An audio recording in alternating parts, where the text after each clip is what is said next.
एक बात और बता दूं, जिस समय आप लोगों ने हमारी कैसेट को सुना होगा और उस पर लिखा हुआ है स्वामी आधार चेतन, तो आप लोग विचार करते होंगे आधार बाबा। आधार बाबा के मुंह पर लंबी दाढ़ी होगी और बहुत बड़ी गाड़ी होगी, उसमें चलता होगा। कम से कम उसकी उम्र 60-65 बरस की होगी। लेकिन जब आप लोगों ने हमें देखा तो बड़ा आश्चर्य करने लगे होंगे कि ये तो देखने में बालक नजर आ रहा है। माफ कीजिए लोगों ने हमें बाबा के नाम से जरूर पुकारा है, मगर मैं बाबा नहीं हूँ। आप लोग सोचते होंगे बाबा नहीं फिर आप कौन हैं? आप विद्वान से ही, मगर ये सोचना भी मेरे लिए अच्छी बात नहीं है। मैं कोई विद्वान भी नहीं हूँ। फिर आप लोग सोचते होंगे आप कौन हैं? हम अपना परिचय बहुत ही थोड़े शब्दों में आपको दे दूँ। गुणी हूँ, न गायक हूँ, न कवि नरनायक हूँ, नगरी का नागर न कोई बनचारी हूँ, रसिक रसीला न आधार है छबीला छैल, साधु हूँ न संत हूँ न मेहनत मतधारी हूँ, दाता हूँ न दानी हूँ न ज्ञानी हूँ न ध्यानी मानी, राजा हूँ न रंक हूँ न निशंक अधिकारी हूँ, सूर शस्त्रधारी न हूँ बनक व्यापारी, में तो कुछ भी नहीं, एक प्रेम का पुजारी हूँ। हमारा परिचय इन्हीं शब्दों में है। लेकिन हिंदुओं, कुछ हम तुम्हारे जीवन पर प्रकाश डालना चाहते हैं। हमारे इस हिंदुस्तान को 7549 वर्ष पहले आर्यवर्त देश कहा जाता था। हमारे देश में दो जातियां थीं, आर्य और दस्यु। आर्य कहते जिनके श्रेष्ठ विचार थे, दस्यु कहते जो कि चोर और बदमाश थे। लेकिन याद रखना, उस समय चोर और बदमाशों की संख्या आज जैसी नहीं थी। मगर दुख है कि जिस आर्यवर्त देश को हमने हिंदुस्तान और भारत और इंडिया का नाम रखा, लेकिन दुख इस बात का है कि उस देश में भी दो देश बन गए, एक हिंदुस्तान एक पाकिस्तान। खालिस्तान बनने के लिए तो उग्रवादी ऊधम दे ही रहे। लेकिन लोगों ये ध्यान रखना, हमारे देश की दुर्गति किस तरह हुई। दुर्गति करने वाला अगर मुझे पूछा जाए तो कोई और नहीं था, तुम्हारे भाई थे।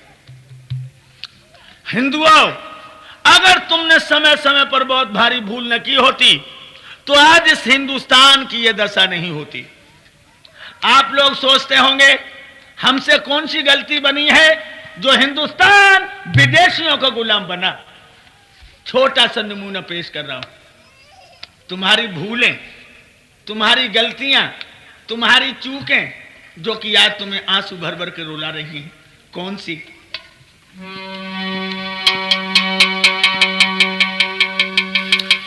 समय समय पर हिंदू जाति अपना मौका चूक गई, इसलिए तो हरी भरी फुलबारी सारी सूख गई। इसलिए तो हरी भरी फुलबारी सारी सूख गई।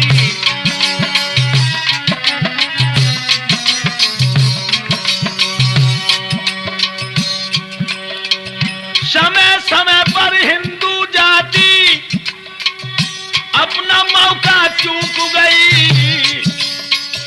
इसीलिए तो हरी भरी फुलबारी सारी सूख गई। इसलिए तो हरी भरी फुलबारी सारी सूख गई।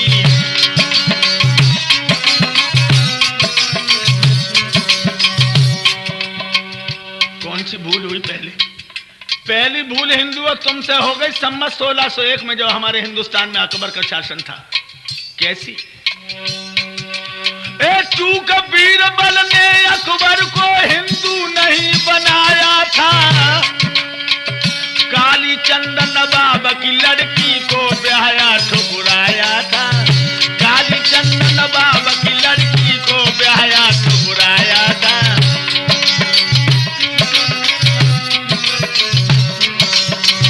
खुसरो खां जब बना तो हिंदू, खुसरो खां जब बना तो हिंदू, उसको भी बिसराया था। सास सिकंदर की लड़की को सुआ भाट जब लाया था। सास सिकंदर की लड़की को सुआ भाट जब लाया था।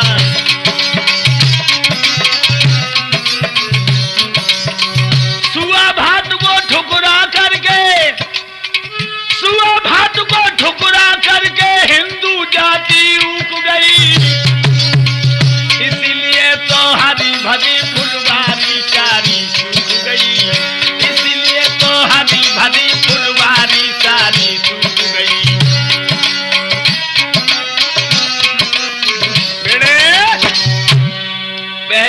हो चुकी है लोगों।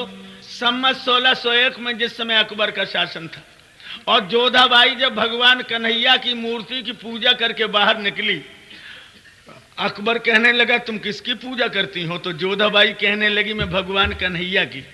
अकबर कहने लगा तुम्हारा हिंदुओं में जो कैसा मसीहा हुआ है? तो जोधाबाई कहने लगी कि ऐसा मसीहा हुआ जो किसी वंश में हुआ नहीं। बोलो कैसा? जवाब दिया हस्तिनापुर में चीर दुशासन द्रौपदी का खींच रहा है और द्वारका से आकर के मेरा मसीहा चीर बढ़ा देता और द्रौपदी को नंगा नहीं होने देता है। अकबर कहने लगा तो तुम हिंदू बना लो मुझे मुस्लिम धर्म नहीं चाहिए, अब मुझे हिंदू बनाओ। मेरे नौजवान साथियों बीरबल के पास आया, जो बीरबल अपने को ब्राह्मण कहता था, कहने लगा तुम मुझे हिंदू बना लो। बीरबल कहने लगा परसों तुम्हें हिंदू बना लेंगे। और जब हिंदू बनने का दिन आया तो वो बीरबल गधा को लेकर के नदी में नहलवाने लगा। अकबर कहने लगा क्या कर रहा है? बीरबल कहने लगा जब गधा को बछड़ा बना रहे हैं। अकबर कहने लगा गधा भी कहीं बछड़ा हो जाता है? तो बीरबल कहने लगा तो मुसलमान भी कहीं हिंदू हो जाता? अंदाजा लगाइए, अकबर हिंदू हो जाता तो कहां मुसलमानी होती और कुरान ही मिट जाता, फिर काय को कुर्बानी होती। अगर अकबर हिंदू हो जाता हिंदुओं तो आत्मा इस 17,000 गैयन की गर्दन पर छुरी नहीं चलती। यह सब तुम्हारा अंजाम है। तुम्हारी लड़कियां जब ससुराल को जाती हैं तो रोती क्यों? क्या किसी रामायण महाभारत में ऐसा आया है कि लड़की ससुराल को जाए रोए? नहीं।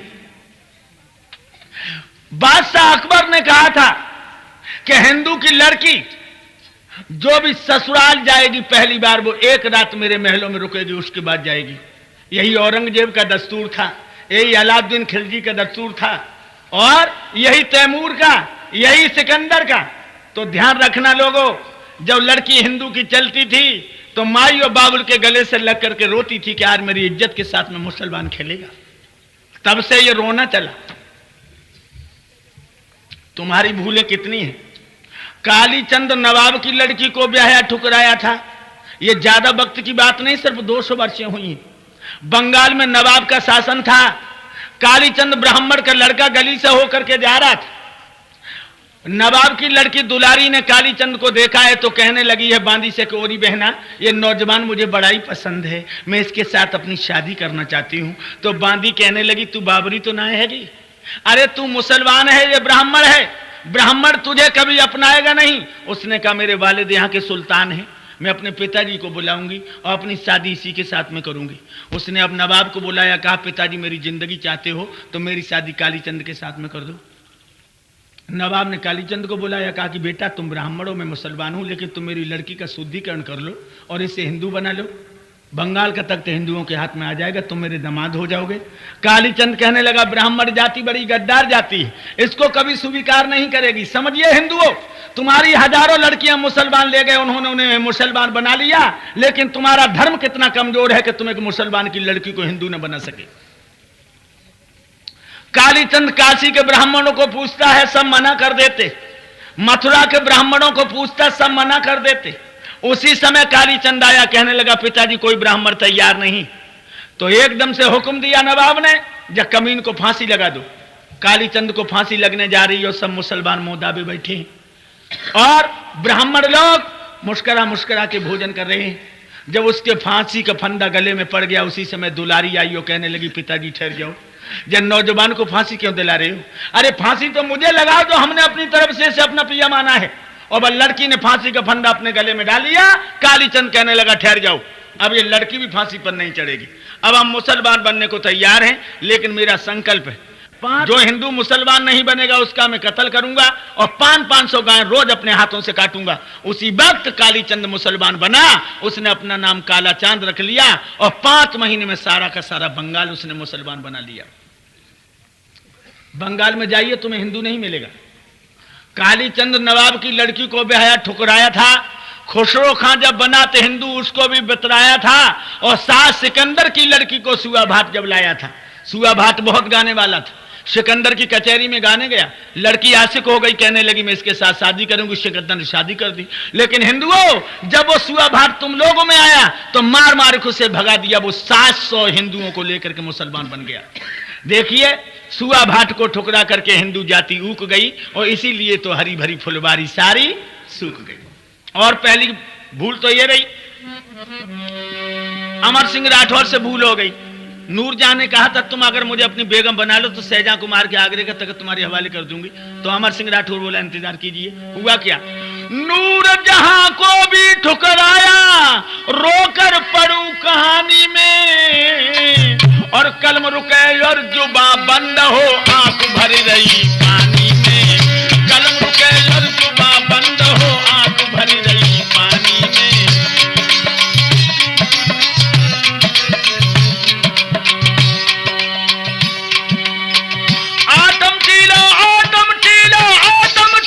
हुआ देश का कौम तेरी नादानी में। स्वांग रचाए मजे उड़ाए तूने भरी जवानी में। स्वांग रचाए मजे उड़ाए तूने भरी जवानी में।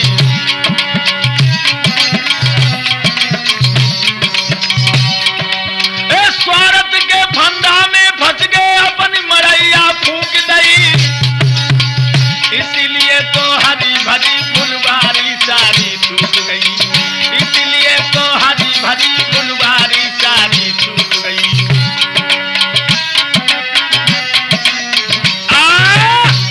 ध्यान रखना लोगों, कुल्हाड़ियों से भरी हुई गाड़ी जा रही थी, सब पेड़ रोने लगे। एक पेड़ कहने लगा भैया रो क्यों रहे हो? जवाब दिया जे लोहे की कुल्हाड़ियां हम तुमको काट डालेंगे। एक वृक्ष कहने लगा तुम बाबरे हो, जब तक तुम में से कोई कुल्हाड़ी का बैट नहीं बनेगा तब तक कुल्हाड़ियां तुम्हें काट नहीं सकती। हिंदुओं, तुम में से कुल्हाड़ी का बैट बनता आया और तुम्ही को कटवाता आया। कैसे? सुनो। मान सिंह प्रतापक भाई, एक महाराणा प्रताप घास की रोटियां खा रहा है, उसका भैया द्रोहियों से मिला है। मान सिंह प्रतापक भाई हृदय छोड़ के चला गया, और पृथ्वीराज के जयचंद पापी जोड़ खोल के चला गया। पृथ्वीराज के जयचंद पापी जोड़ खोल के चला गया।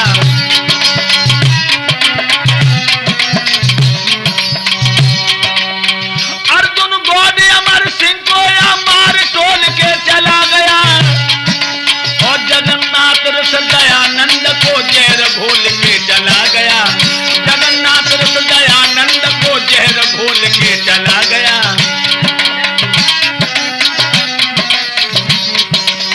स्वार्थ के फंदा में फंस गए, स्वार्थ के फंदा में फंस गए, अपनी मरैया फूंक दई। इसीलिए तो हरी भरी फुलवारी सारी सूख गई। इसीलिए तो हरी भरी फुलवारी सारी सूख गई।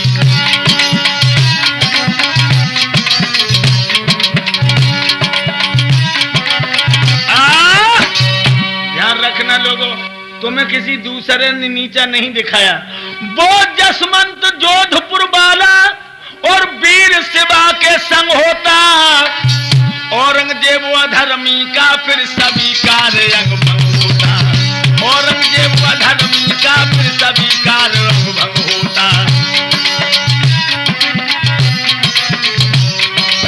चला गया सिखों की बस्ती से बैरागी वो संग होता, और गंगू पापी के हाथों से क्यों तीनों का अंग भंग होता।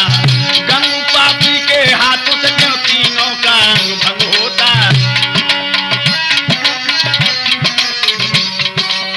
रे आधार विदेशी सत्ता, रे आधार विदेशी सत्ता तेरे देश में कूक गई। इसीलिए तो हरी भरी फुलवारी सारी सूख गई। इसीलिए तो हरी भरी फुलवारी सारी सूख गई।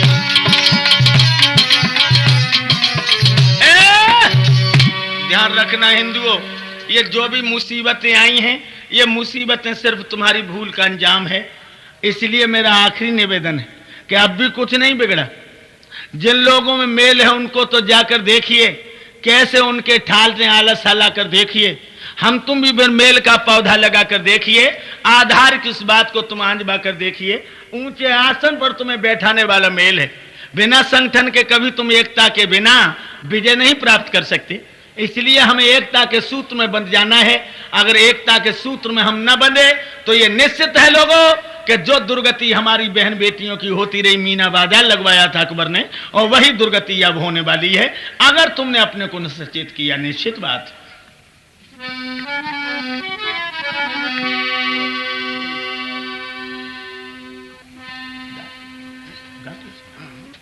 हम तो जय कह रहे लोगों, ऐसा देश रसातल को चला जाए जिस देश में लाखों भूखे लोग नित मुसलमान ईसाई हो,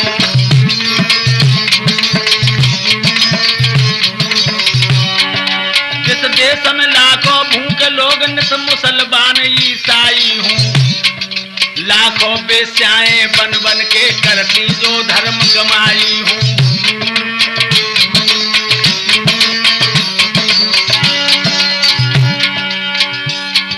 जिस देश के अंदर सुनो यार भाई का दुश्मन भाई हो, शासन करते आताताई और पंच लोग अन्यायी हो।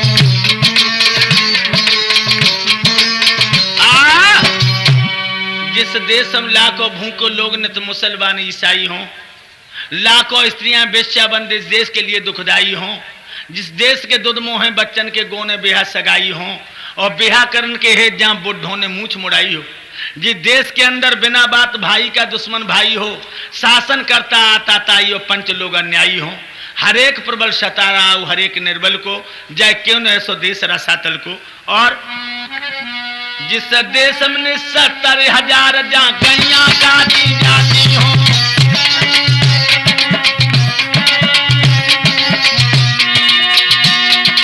जिस देश में 70,000 जहाँ गैया काटी जाती हो, पैदा होते ही मार मार के कन्या गाड़ी जाती हो।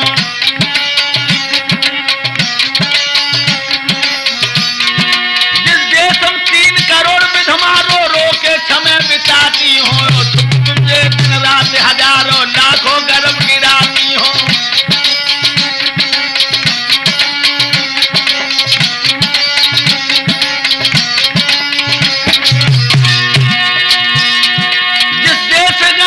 छोटी बड़ी हजारों कौम कहाती हो, बड़ी कौम छोटी कौमन को दिन और रात सताती हो।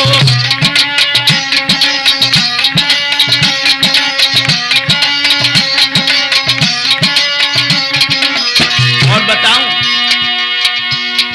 जिस देश के अंदर इन्हें गिने थोड़े से लोग कमाते हो, चालाकी और मक्कारी से सब बैठे बैठे खाते हो।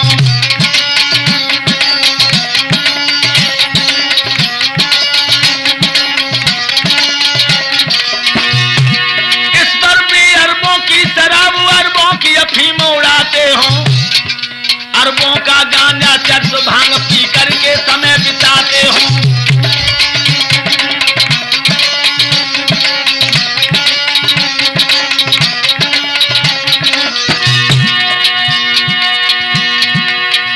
और जिस देश के लिए विदेशों से घी घास लेटका आता हो और चाय का पानी चाटी चाटी जो अपना समय बिताता हो।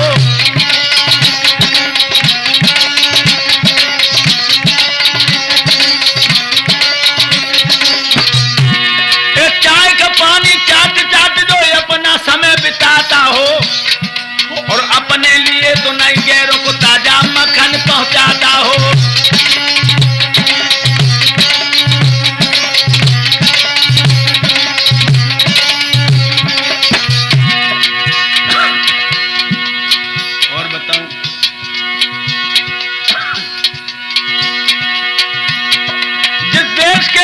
बीमारी में पड़े पड़े नर सड़ते हों और आपस की तो फूट में भैया लाखों महल उजड़ते हों।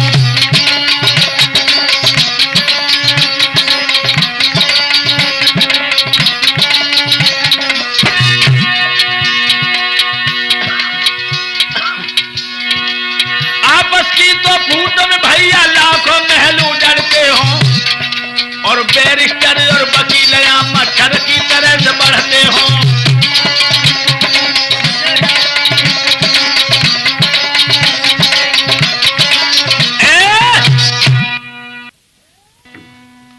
मौनी बड़ी बलवान है, टाले कभी टलती नहीं, और पाप की टहनी कभी फूलती फलती नहीं। ऐसे ही अधिक मूर्खों में एक पंडित की कुछ चलती नहीं। अधिक मूर्ख हो और एक पंडित हो, उसकी चलती नहीं। आप लोग सोचेंगे कैसे? सुनो। छोटा सा एक गांव जिसमें बसते थे किसान लोग, खेती कोई काम जो तो विद्याहीन सारे थे।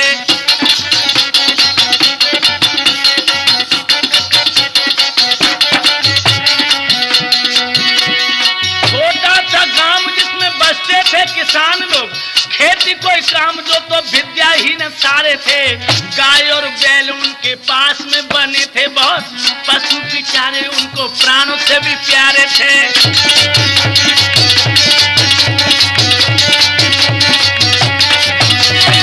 एक समय दौड़ की बीमारी फैली पशुओं में, मरने लगे, बाएं बाएं चिल्ला के बेचारे थे। दौड़े दौड़े किसान एक वैद्य जी के पास गए, सुन करके बैन उस वैद्य ने उचारे थे।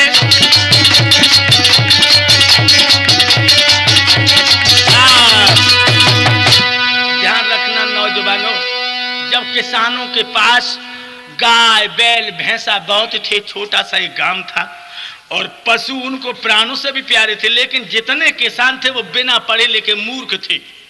तो पशुओं की ऐसी बीमारी होती, कहूँ घुर्रका की बीमारी आ जाते, कहूँ बाएं बाएं करके मरबे की बीमारी आ जाती। तो पशु हो गए बीमार। अब वे मूर्ख किसान एक डॉक्टर के पास गए, कहने लगे भैया हमारे बैल बाएं बाएं करके मर रहे हैं, कोई दवा बताओ। तो डॉक्टर कहने लगे इंजेक्शन लगवाओ। मूर्ख कहने लगे बिना पैसा की दवा बताओ।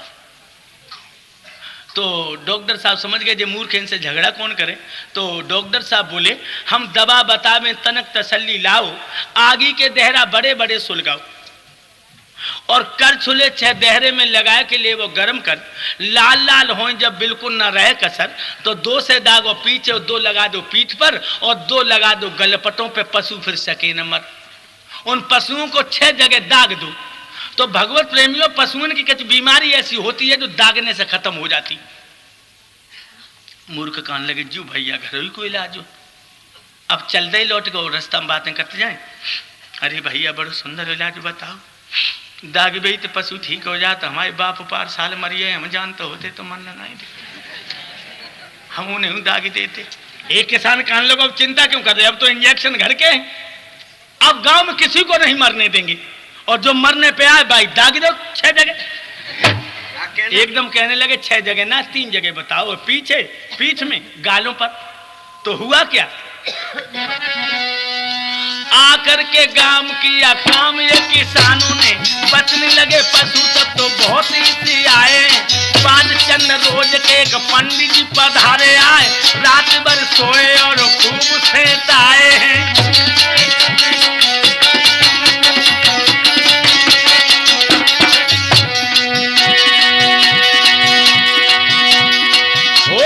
सवेरे शौच आदि से निवृत्त हुए, करके स्नान तिलक छापे जब लगाए हैं, आसन पे बैठ के गायत्री को जपन लगे, मानो दिन मौत के पंडित जी के आए हैं।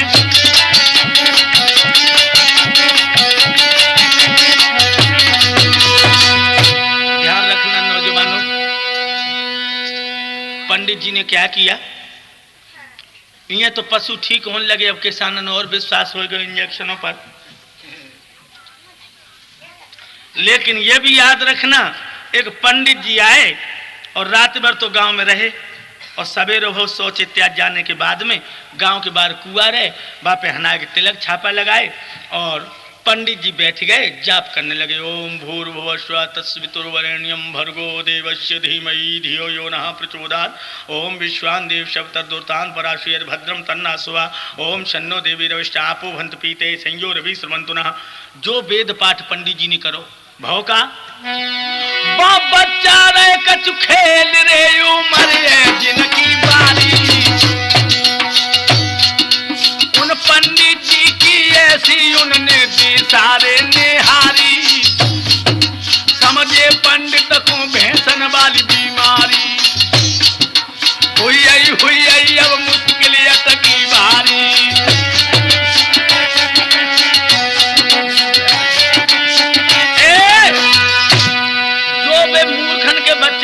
रहे थे, उनने समझी कि पंडित जी को भैंसन वाली बीमारी हुई गई।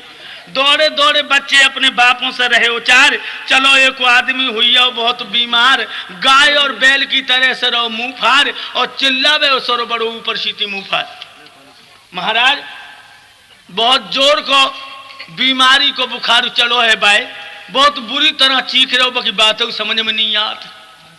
किसानन ने कही कोई परदेसी मर न जाए, जल्दी से करो इलाज, क्यों विलम्ब लगाया, कहीं परदेसी को हो नहीं जाए सफाया। सो किसान लोग चले, और जब किसान गांव में से निकले तो पंडित जी ने सोची कि जगह के लोग हमें पूजा देखना आए रहे, सो कुछ और जोर से बोलन लगे। एक किसान बोलो भैया बीमारी बढ़ जाओ, आगी लाया, कोई कंडे लाया, और मूर्ख किसानों ने देहरा सुलगाया। जब देहरा सुलगाओ तो पंडित जी देखते हो जाते, पूजा करते जाते, का सोचते हैं शायद हमारे लिए नाश्ता के लिए शकरकंदी और आलू भूने, उन्हें ना पता कि हमारा इलाज हो जाए रहो।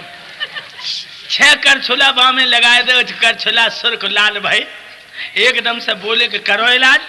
एक मूर्ख कान लगो हर के भैंसा के जब इंजेक्शन लगाओ तब बन गोड़ फड़फड़ाए थे, बेलहू ने गोड़ फड़फड़ाए थे, पंडित को गोड़ फड़फड़े एक रस्सी लिया, रस्सी आ गई, और रस्सी आए कि मूर्खन ने कहा करो पंडित जी पूजा कर रहे हैं, लाके एक रस्सी मूर्ख पंडित जी को बांधन लगे। पंडित जी चिल्लाने क्यों रहे, ये तो तुम क्या करते हो? मूर्खों ने कह दी हम दवाई कर रहे, आपकी जान बच जाएगी, क्यों वृद्धा में उछलते हो?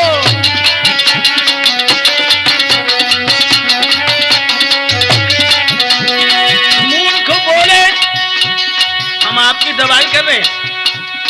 पंडित जी बोले तो हम का बीमार हैं। मूर्खों ने कह दी तू घड़ी में आप मरते हो, गाय और बैल के तो हुई गो रोग, तुम्हें बहुत ही बीमार महाराज नजर पड़ते हो।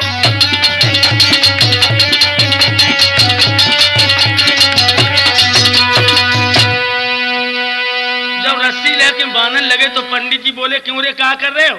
मूर्ख लोग कहने लगे चिंता मत करो, हम तुम्हारी मर्ज काट रहे हैं। एकदम से पंडित जी बोले क्यों रे हम का बीमार है? एक मूर्ख कहने लगा चुप रहे तो पे तो बाव चढ़े आओ बकबे बालो, अबे मरो जा तो पट्ट मर जा पट्ट। एकदम से पंडित जी बोले अरे मूर्खो बात सुनो। पंडित बोले तुम समझो हम चिल्लाते हैं, हम वेद पाठ ऊंचे सुर से गाते हैं। मूर्ख बोले महाराज कसम खाते हैं, जब वेद पाठ करने से मर जाते हैं। हमारे भैंसा ने वेद पाठ करो बुआ मरियो रेख रेख, हमारे बद डाम डाम के मरियो तू वेद पाठ ही से मर जाते। करके वेद पाठ मेरे भैंसन ने गमाए प्राण, और ऐसे ही मारोगे हम तो आपकी बचावे जाने।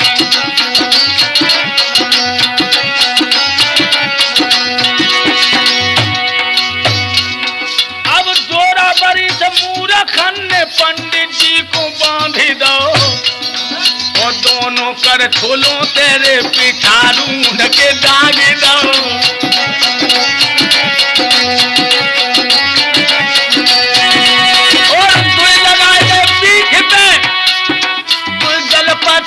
कर ले जाम, और पंडित जी बेचारे तड़फड़ाए के पहुंचे स्वर्ग धाम।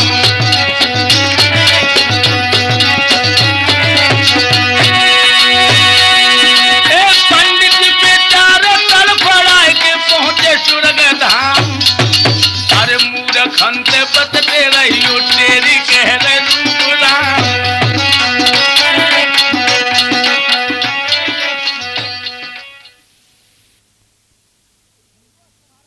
हिंदू, तुम्हारा धर्म बड़ा ही पवित्र है, और हम तो सच कहेंगे कि तुम्हारे धर्म के बराबर दूसरा धर्म नहीं।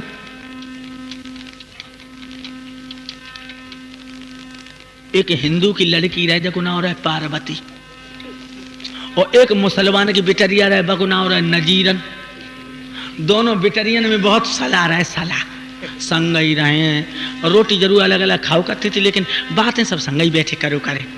एक दिन ऐसो भाव देखिए, अब हम इस चेतावनी से तुम्हें ये बताने जा रहे हैं कि एक मुसलमान की लड़की हिंदू कैसे बनी। हिंदू धर्म कितना अच्छा है, ये अपनी लिखी हुई चेतावनी आपको सुनाए जो हमने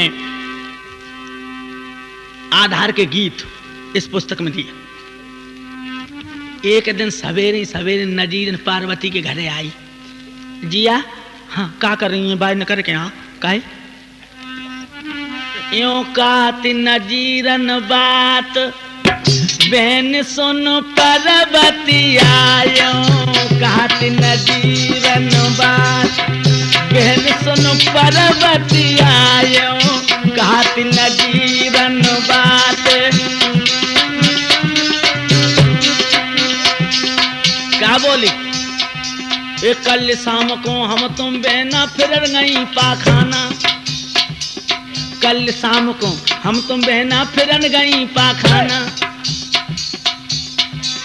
हाजत रफे हो न पाई तोलो मर दूध खाना के करत आओ खटपटी आयो कहत नजीरन बात बहन सुनो पार्वती आयो कहत नजीरन बात। कल शाम को हम तो बहना जिस समय टट्टी के लिए बाहर गई तो खेत में बैठी हो ना पाई तो लोग ते को मर्द खटपट करते बहुत चलो आओ सो का करूं बहना तुम तो लहंगा पहने थी। देखिए हिंदू धर्म कितना पवित्र है। तो नजीरन बोली कि तुम तो बहना उठी एक कदम लहंगा दीनो छोड़, तुम तो बहना उठी एक कदम लहंगा दीनो छोड़, खांसी बड़े अदब से गुइया भजाई मुख मोड़ी हमारी भाई दुर्गति आयो कहत नजीरन बात बहन सुनो पार्वती आयो कहत नजीरन बात। तुम तो लहंगा पहने थी गुइया सो एकदम उठी चली आई खांसे के और हम पहने थी पायजामा सो कहा भाव ए झटपट से पायजामा खींचो गाओ कमर बन टूट, झटपट से पायजामा खींचो गाओ कमर बन टूट, गिरो जाए पाखान के ऊपर गाओ हाथ से टूट भाओ सब लथपति आयो कहत नजीरन बात बहन सुनो पार्वती आयो कहत नजीरन बात।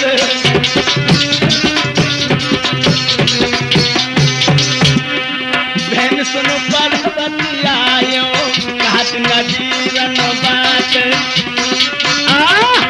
सो बहना हमने बस सलवार धर के जो खींची हर नारू टूटी और पाखाने पे गिर पड़ी बस सलवार। अब कहा भाव फिर तुम क्या करो बहना तो बोली ए सना हुआ बोई पाजामा झटपटली ना खींच, ए सना हुआ बोई पाजामा झटपटली ना खींच, एक हाथ से पकड़ आई भाजी आंखें मीच करत आई सटपटी आयो कहत नजीरन बात बहन सुनो पार्वती आयो कहत नजीरन बात।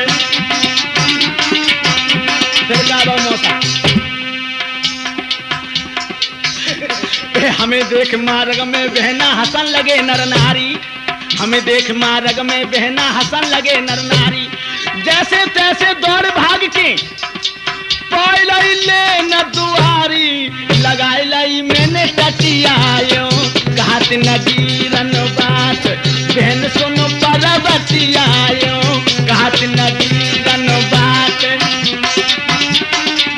फिर क्या करो बहना तूने तो वो मुसलमान की लड़की बोली ए नाय धोए के तैयार भई तब लीनी पहने ओढ़निया, ए नाय धोए के तैयार भई तब लीनी पहने ओढ़निया, उसी समय गुस्सा के मारे दीनी फूंक सुतनिया मंगाई लाई मैंने धोतिया आयो कहत नजीरन बात बहन सुनो पार्वती आयो कहत नजीरन बात। और सुन ले बहना कल मुसलमानी मजहब ने करो खूब शर्मिंदा, कल मुसलमानी मजहब ने करो खूब शर्मिंदा, हिंदू बन धोती पहनूंगी रही अगर मैं तो जिंदा लई मन में ठटियायो कहत नजीरन बात बहन सुनो पार्वती आयो कहत घात नजीरन बात। और का बोली बहन आपने नवाज ना पढ़ूंगी, कहा करें ए वेद मंत्र से हमर रचाऊं खुदियो कर में खारी, वेद मंत्र से हमर रचाऊं खुदियो कर में खारी, नब्बा के बाकी में तो भोर मुरब्बा दूंगी दारी, रखाई ले सिर पे चुटियायो घाट नजीरन बात, बहन सुनो पर्वती आयो घाट नजीरन बात। लेकिन बहना शुद्धि कौन पे करवाएगी, तो कहने लगी है आज कर लेते अब तो बहना समर गई मेरी बुद्धि, आज कर लेते अब तो बहना समर गई मेरी बुद्धि, बेउती खुर्द से आधार को बुला के करवा लूंगी मैं तो शुद्धि, काट ले जाए रति आयो घाट नजीरन बात, बहन सुनो पर्वती आयो घाट नजीरन बात, बहन सुनो पर्वती आयो घाट नजीरन बात। एक सूत्र आप लोगों ने पढ़ा होगा, आहार निंदा भय मैथुन से समान वेतन पशु नारायणम। कहने का मतलब इस सूत्र का पूरा अर्थ ये आपको बता दें कि जो लोग धर्म से विहीन है वे पशु के समान है। ये श्लोक लिखा है किसी विद्वान ने, लेकिन हम जैसे लोग को बिल्कुल झूठा करते हैं कि लोग ये कहते हैं कि जो धर्म से विहीन है वे पशु के समान है। शायद जब विद्वान ने पशुओं पर एक झूठा दोष लगाया है, पशु तुमसे अच्छे हैं लोगों। अब आप लोग सोचते होंगे कैसे, एक बात बताओ, जिस दिन से पशु पैदा हुआ उस दिन से पशु ने अपना भोजन छोड़ के दूसरे को भोजन करो नहीं करो, जो वो अपना भोजन प्राचीन करता था वही आज कर रहा है। और मानव, अरे मानव के चोला धन्य है तू, दूध दही घी को छोड़ करके अंडा मांस और शराब पीने लगे। पशु से यहाँ तू गिरा हुआ है। पशु चाहे स्वस्थ हो चाहे अस्वस्थ हो, तुम्हें बेटे में सो तो नहीं मिलेगा, और तुमने गांजा की दम लगा ली तो सोसे आए रहे, रोट ज्यादा खा ले तो सोसे आए रहे, तुम्हारी नींद का ही टाइम नहीं। पशु या तुमसे अच्छा है। और पशु तो जिन्नन से डरा तो है और तुम भूतन से डरा तो, जो दसों दिशा में कहूं भूतना की चीज है ना। भैंसा को ढीन दे, पूरे हार को चक्कर दे, भाई भूत मंतु है, तुम्हारे घर में रोज खेला कूदी होती। अंदाजा लगा, पशु तुमसे अच्छे हैं। और पशु साल में एक बार बच्चे बनाने का विधान अपनाता है और तुम, अब बताओ पशु अच्छे हैं कि तुम? याद रखो लोगों, मैं कह रहा हूं इस सूत्र को लिखने वाला पशुओं पर दोष आरोपण कर रहा है। मानव से पशु कई गुना ज्यादा अच्छा है। अब आप एक बात और सुने, जिस देश के नौजवान मुर्दों से डर मरते हो और मुर्दों के लिए पिंड दान और जीतों से नित लड़ते हो, डॉक्टर वेद हकीम जहां बादलों की भांत मरते हो और बारिश की मच्छर की तरह बैरिस्टर वकील बढ़ते हो, दिन रात मुकदमेबाजी से गांव के गांव उजरते हो और सिर्फ गुलामी करने को बीए में पढ़ते हो कि हमें गुलामी मिल जाए, देश से बाहर में चला जाए। जिस देश के लिए विदेशों से भी घास लेट का आता हो और चाय का पानी चार चार जो अपना समय बिताता हो, अपने हाथों गैरों के लिए ताजा मक्खन पहुंचाता हो, जिस देश का अरबों खरोड़ों रुपया से कुपात्र मंडल पाता हो और साधु संत विकलांगों को न पैसा दिया न जाता हो, अपने ही हाथों काट रहे हो अपनी ही गल को, जा क्यों न ऐसा देश रसातल को। ये देश में रसातल नहीं तो और क्या है बताइए भाई। हम तो सच कहेंगे कि भारत देश बता दे क्यों न तेरे बिगड़े ठाठ, शुभ कर्मों से नार नरों ने बिल्कुल ही मुख मोड़ा और जोड़ा प्रेम को कर्मों से धर्म का मार्ग छोड़ा गहिया धर्म की बात। भारत देश बता दे क्यों न तेरे बिगड़े ठाठ। आप रामायण को उठा के देखो, सीता जैसी बहू, कौशल्या जैसी सास, आज की बहुएं सासें देख लो, गद्दा तले रजाई ऊपर ओढ़े बहुएं प्यारी और सास बेचारी पड़ी जमी पे ओढ़ कमरिया कारी बिछा के नीचे टाट। भारत देश बता दे क्यों न तेरे बिगड़े ठाठ। राम जैसे पुत्र और दशरथ जैसे पिता, और आज के राम देख लो, नरम गेंदुआ सर के नीचे पुत्र पलंग पे सोए और बिना बिछैया हड्डी टटके बूढ़ो पिता जग रोवे पड़ो टूटी सी खाट। भारत देश बता दे क्यों न तेरे बिगड़े ठाट। और बारी कन्या हायाहीन बूढ़न को बेची जावे, ये देश के अंदर अधर्म के धर्म नाम की चीज नहीं है। आज हमारे देश की बेटियां विदेश में विलेख होकर जा रही हैं। चौपाटी पर बम्बई में जाकर के देखिए, वो नंगा नाच होता है तो लोग तुम आंखों से देख नहीं सकते। तुम्हारी बहन बेटियों के साथ वो व्यवहार होता तुम अपने नेत्रों से देख नहीं सकते। और वो हिंदुस्तान है जहां एक द्रौपदी को नंगा करने का दुर्योधन संकल्प किया था, 18 दिन में 18 अक्षोणी सेना कुरुक्षेत्र में समाप्त हो गई। एक सीता को हरने वाला रावण, और उस रावण ने मेरे बंधुओं सीता का हनन किया है, भगवान ने उसका नाश कर दिया। आज उस देश की द्रौपदी और सीता देखो विदेश में विलेख होकर जा रही। शर्म की बात है लोगों, बारी कन्या हाय आए बूढ़े को बेची जावे और विधवा हो तो मात पिता से बिटिया को समझावे धर्म ने का पाऊं डांट। भारत देश बता दे के उन्हें बिगड़े ठाक। बेन भानदी को नहीं पैदा फूटी एक कन्नी, बेन भानदी को नहीं पैदा फूटी एक कन्नी, और साली हाथ भुजरिया माने जीजा देता ठन्नी, और दोनों मुस्की छूट जाती। अब तो नोट 5 को चलते आठा न कौन, कहां तक रोज आए देश को। आज बहू जी पुत्र जने कल सासु शोर मचावे, आज बहू के लड़का पैदा हो रो और कल सासु के हो को कौन के लोड़े खेले बताओ। आज बहू जी पुत्र जने कल सासु शोर मचावे, विचार करो है कोई किनके सतों को गोद खिलावे, अरे मर जा बिस्चाट। भारत देश बता दे क्यों तेरे बेगन ठाट, ये मेरे देश की दशा है। बंधुओं, अगर हमारे देश को स्वर्ग बनाना है तो हम तुम्हें बता दे, जब देश स्वर्ग बन जाएगा। अगर तुम कमर कस लो, मूर्खों के शब्द कोश में असंभव नाम का शब्द है, विद्वान के शब्द कोश में असंभव नाम का शब्द नहीं है। कैसे सुनो, सबसे पहले यार नेता संसद में भिजवाए जाए, भ्रष्टाचारी खोज को जहाजों में बिठाए जाए, ले जाके समुद्र बीच बांध के डुबाए जाए, पशुओं के ठेके बंद सब कराए जाए, पीछे जो शराब उल्टे पेड़ों से लटकाए जाए, मांस खाने वाले गर्म तेलों में पकाए जाए, पके हुए तड़के लगभग टुकड़े 3 कराए जाए, चील का याद कुत्ते जीवन को खिलाए जाए।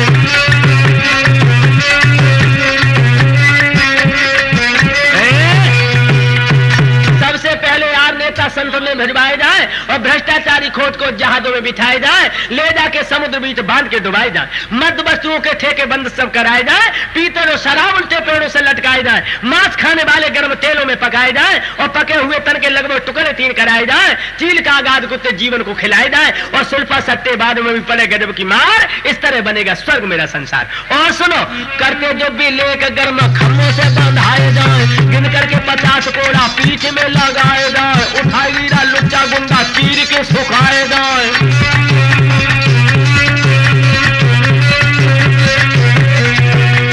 चीजों में मिलावट करे खोद के गड़वाए जाए। चीजों में मिलावट कैसी हो रही है, हल्दी में बेसन मिला दिया, कैसी हरकत पाई है, और पिसी हुई धनियन में इन्हें घोड़न की लीद चलाई है, मिर्ची में बुरादा लकड़ी का जो जनता खाई जाती है, और खजूर की गुठली सुनो यार सुपारी में पाई जाती है, घी में चर्बी मिला दी इनको भेदो जेल में, और बैल की पेशाब मिलाई इनने सरसों के।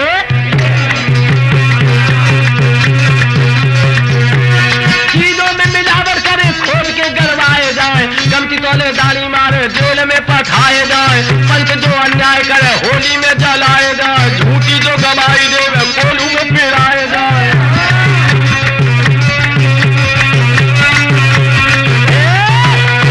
करते जो बिले के गर्म खम्भों से बंधाए जाए और गिन करके 50 कोड़ा पीठ में लगाए जाए, उठाए गिरा लुच्चा गुंडा चीर के सुखाए जाए, चीजों में मिलावट करे खोद के गड़वाए जाए, कमती तोले दाढ़ी मारे जेल में पठाए जाए, पंच जो अन्याय करे होली में जलाए जाए, और झूठी जो गवाही देवे कोलू में पिराए जाए, चुगलखोर हो खत्म करे जो दिन और रात बिगाड़। इस तरह बनेगा स्वर्ग मेरा संसार। और सुनो, चोर और डाकुन के पांव घुटनों से कटाए जाए, मुसंडे भिखारी सब काम से लगाए जाए। भिखारी कितने देश के अंदर है? 90 लाख भिखारी है, 90 लाख। बे भिखारी जो हट्टे कट्टे दिन भीख मांगने को रोजगार बना लो। और बेस्या कितनी देश के अंदर? 5 साल हमारी गुरुकुल में एक पत्रिका आई थी, तो कलकत्ता में जब बेस्याओं की शुमार हुई है, 14,713 बेस्या कलकत्ता के अंदर मौजूद थी। वो बेस्या जिन्होंने सरकार का पैसा लिखवाया है, छुप छुप पाप जन कितने कमा रही इसका कोई पता नहीं। गांजा, चर्च, भांग, अफीम, बीड़ी, सिगरेट, कोकीन, मदक, शराब, तंबाकू, सालाना का खर्च कितना है जो ठेकों से खरीदा जाता है? उस पत्रिका में लिखा था 32 अरब 14 लाख 42 रुपए का हिसाब सालाना का है, ये ठेकों से खरीदा जाता है। मुसन्ने भिखारी सब काम से लगाए जाए, कामी नार यादे धरती में गढ़ाए जाए, दलालन के हाथ केवल कोहनी से कटाए जाए, दलालन के हाथ केवल कोहनी से कटाए जाए, लोथन जुआ बाद प्लेट फार्म पर ले जाए जाए, आगे जब तूफान में आगे सब गिराए जाए।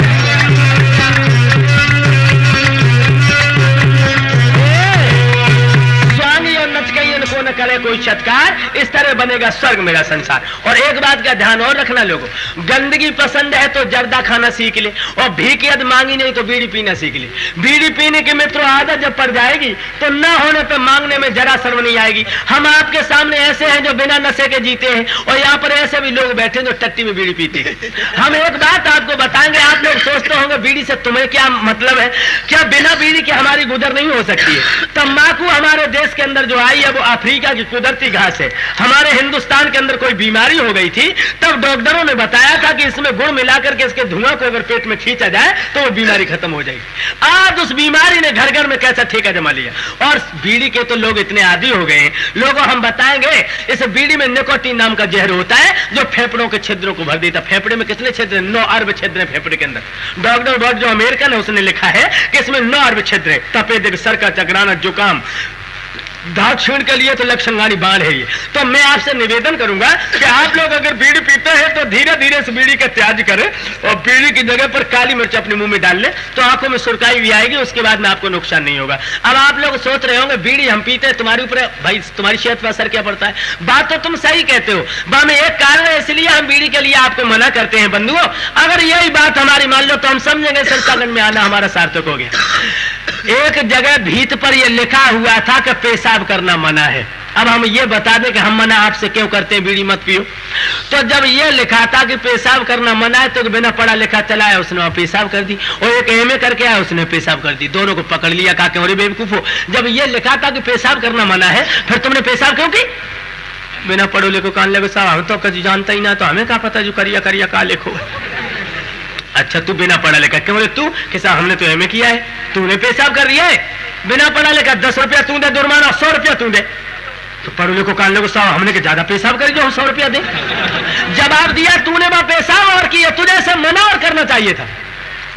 तो मेरे नौजवान साथियों, परमात्मा की अदालत से मानव का चोला जो मिला है, अगर किसी मकान को किराए पर आप लें तो 100 रुपए से कम का नहीं मिलेगा। हो सकता है उसमें बाथरूम ना हो, समय समय पर बिजली भी धोखा दे जाए, और अगर महीना पर उस मकान का भाड़ा न दो तो मकान का मालिक क्या करेगा? निकाल देगा। तो ये शरीर रूपी मकान भी तुम्हें किसी ने दिया है, और जब मकान का भाड़ा 24 घंटा में 1 घंटा भगवान के भजन का ले लो तो बहुत ज्यादा हो जाए, भजन तो भाड़ में चला गया। बीड़ी सिगरेट का धुआं घूस घूस के मकान को गंदा और बना रहे। अदालत में भगवान पूछेगा शरीर क्यों दिया था तुम्हें? तब आप कहोगे साहब हमें तो पता ही नहीं लगा, हम तो ऐसे कोलाई पैदा भाई बम हुक्का पियो जात तो। तब वो हमें बुलाएगा, इधर आधार तू पूरी रात चीखता रहा, तूने इनको मना नहीं किया। तो बंधुओं, हम परमात्मा के 100 रुपए के जुर्माना से बचने के लिए आपसे कह रहे हैं कि ऐसे विषय को मत अपनाओ जिससे हमारी सेहत में कोई दुख हो। हाँ याद रहे, लोफत दगाबाज हवालात में पहुंचाए जाए, बीड़ी पीने वालों के मुंह में खूंटे ठोकवाए जाए, सुल्फा पीने वालों के मुंह इंजन में बंधाए जाए, अफीम पीने वाले पक्के रोडों पर सुलाए जाए, माल भरे ठेलाए पे सारे दिन घुमाए जाए। बूचर खानो तोड़ तुम्हारा बूचर खाना कहा लोगों? लखनऊ। बूचर खानो तोड़ गौन को बचाए जाए, अलग अलग लड़का लड़की स्कूलन में पढ़ाए जाए, आधार के भजन शहर में कराए जाए।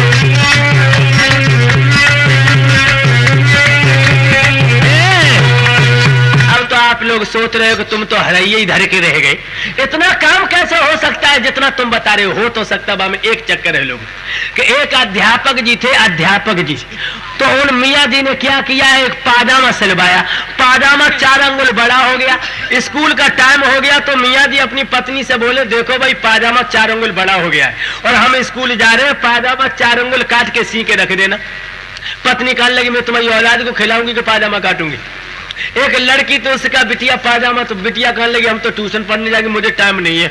लड़का से कहा बेटा तू, तो लड़का कहने लगा अब्बा जी हम तो बकरियां चराने जा रहे हैं, हमें तुम्हें पाजामा काटने को टाइम ही ना है। अध्यापक जी पाजामा धर गए, स्कूल को चले गए। हुआ क्या, उनकी पत्नी ने सोची का जो काम है ना, पाजामा बटाए गए, ला पाजामा काटे दे, पाजामा निकालो, 4 लोगों नाप के काटो, सी के धर दो। लड़की ट्यूशन पढ़ के आई, बाने गई थी, अब्बा ने कही थी पाजामा कटाओ परे, पाजामा निकालो, 4 लोगों रखो, कच कच कैची चला दी, सी के धर दो।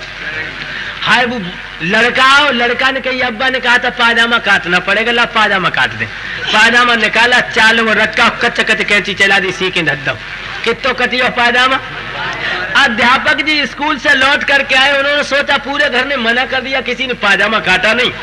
पाजामा निकाला, चालो वो रखा, कच्च कच्च कैंची चला दी। अब पाजामा को घुटन न आ रहा, पाजामा वैसो ही रख लो। अध्यापक जी ने सुबह पढ़ाने चले, 2 खेत की दूरी पे स्कूल रह गया, तो डिप्टी साहब खड़े थे। जो डिप्टी साहब को देखो तो अध्यापक जी पाजामा पहनने लगे, पाजामा घुटुअन ऊपर। डिप्टी साहब ने कहा, अध्यापक जी ये क्या चक्कर है? अध्यापक जी कहने लगे, माफ करना सर, मेरे तो पूरे घर की खोपड़ी चक्कर में। अगर घर की खोपड़ी चक्कर न होती तो पाजामा का अंडरवियर नहीं हो जाता। याद रखना लोगों, अगर हिंदुस्तान की घर घर की खोपड़ी एक होती तो इस हिंदुस्तान की हजारों बार लूट हो चुकी है। और लड़का जो हकलो है तो लड़कियों अकेले हकली ढूंढो ना, एक दूसरे की मजाक बनाएंगे। एक लड़का हकलो रहे, हकलो, और बाकी बीवियों हकली रहे और सासू हकली रहे, वो तो मत मजा। ससुराल वाले भी हकले रहे सब। तो वो ससुराले गो सो सास द्वारे बैठी रहे, सो वो अपनी सासु लिया तो राम राम करने लगो। हकलो तो हतो ही ना, सो कैसे बोलो? सो र मेरी, सो र मेरी, राम राम ले ले मैयारी, सो र मेरी, राम राम ले ले मैयारी, सो र मेरी, राम राम। एकदम से अपनी सास से बोलो, सो र मेरी, राम राम ले ले मैया। बहुत दूर से घूम के आओ। सासू हकले आते थी, जो बने दमाद देखो। सो सासू का बोली, अरे खक खक खात बिछाए दे बिटिया, लल लल लउआई।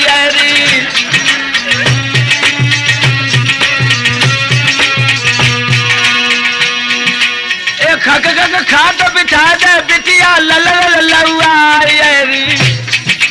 ओ दद दद दरी लगाए, फौरन तत तकिया तुरंत लगाए देरी। ओ पप पप पानी दे लउआ को, कक कक कली गहाए देरी। और इतनो करके काम का बिटिया, तब धर लीजिए करहिया रे, सो र मेरी, राम राम ले ले मैया, सो र मेरी, राम राम ले ले मैया।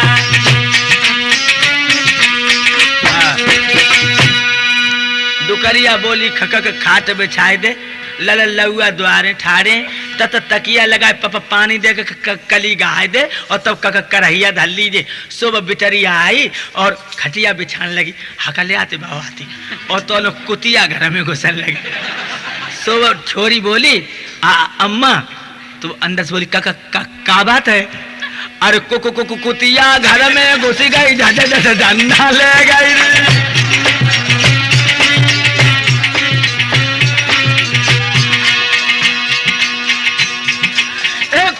कुतिया घर में घुस गई, झंडा ले गई री। और लल लल लट्ठू लगे दारी के, फिर ने घर में आवे री।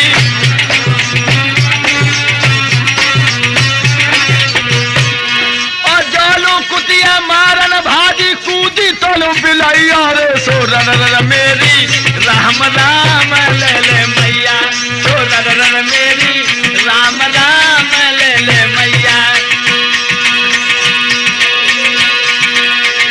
राम राम ले ले मैयारी, सो र मेरी, राम राम। देखिए कैसा आनंद है। एक गांव में 3 दोस्त रहते थे, और तीनों कॉलेज में पढ़ते थे। एक मुसलमान, एक ईसाई और एक हिंदू। तो हिंदुओं में कौन था? अहीर। एक ही स्कूल में तीनों पढ़ते थे, और धीरे धीरे इनको फिल्म का चस्का लग गया। तो पढ़ाई अड़ाई तो ऐसी, जो फीस को पैसा मिले वो फिल्म में निकाल दें।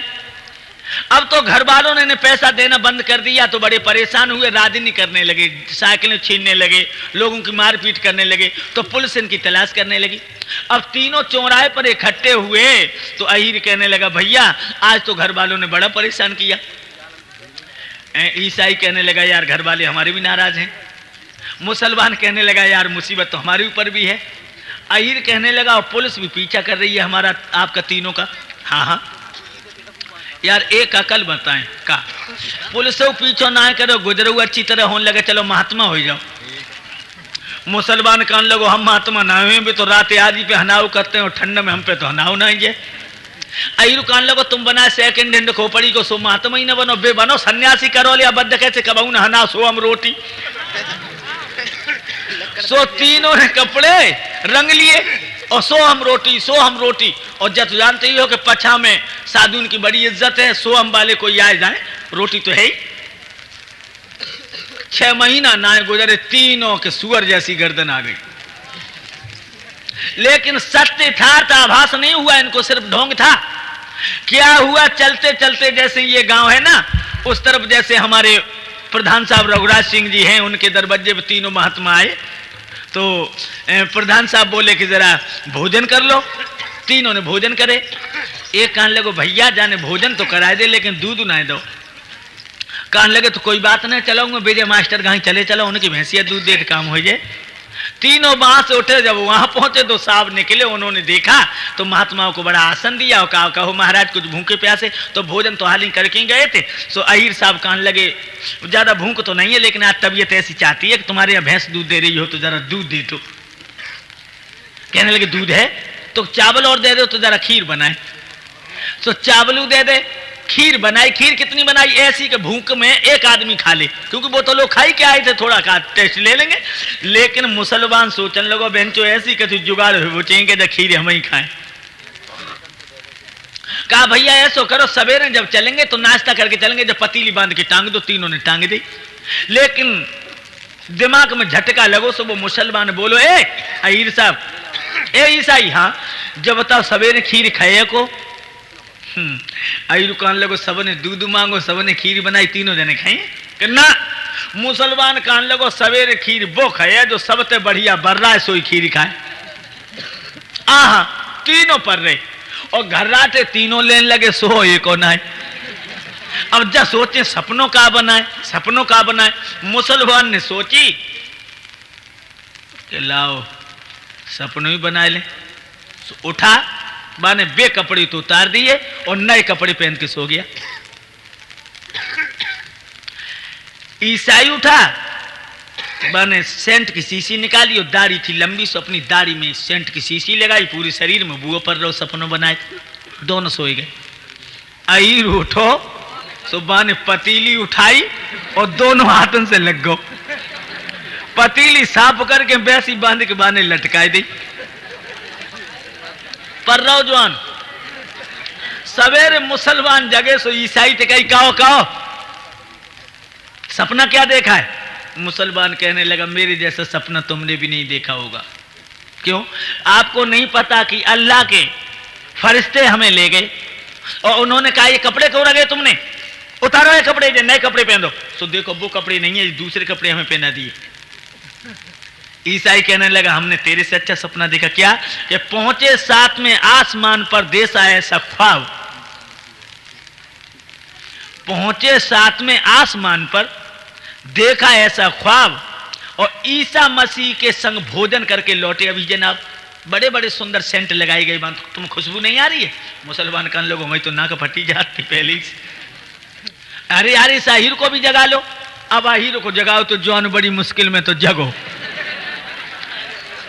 कहने लगे कहो अहीर की मती 12 बजे शुद्ध होती है, तुम अभी सो रहे हो, खीर नहीं खाओगे। अहीर कहने लगे साहब तुम दोनों को जो कुछ करते सो करते रहते लेकिन मुझे जगाते ना। क्यों, पूरी रात हुई है हमारी तो हड्डी को शर्मा बनी हो। अरे क्या हुआ, एकदम जवाब दिया तुम सब तो सोए गए। आधी रात के समय पे कूद पड़ो महावीर, जन घूसा दीनो मार के कई जल्दी खाए ले। आधी रात के समय टेढ़ी टांग वाला हनुमान कूदा और एक घूसा मारो कह के खीर खा। सो हम डर के मारे प्राण कपिए, सो हमने दो और खाओ, माने दूसरो घूसा है, सो फिर करो, सो डर के मारे हमने पतीली साफ करके धर दी।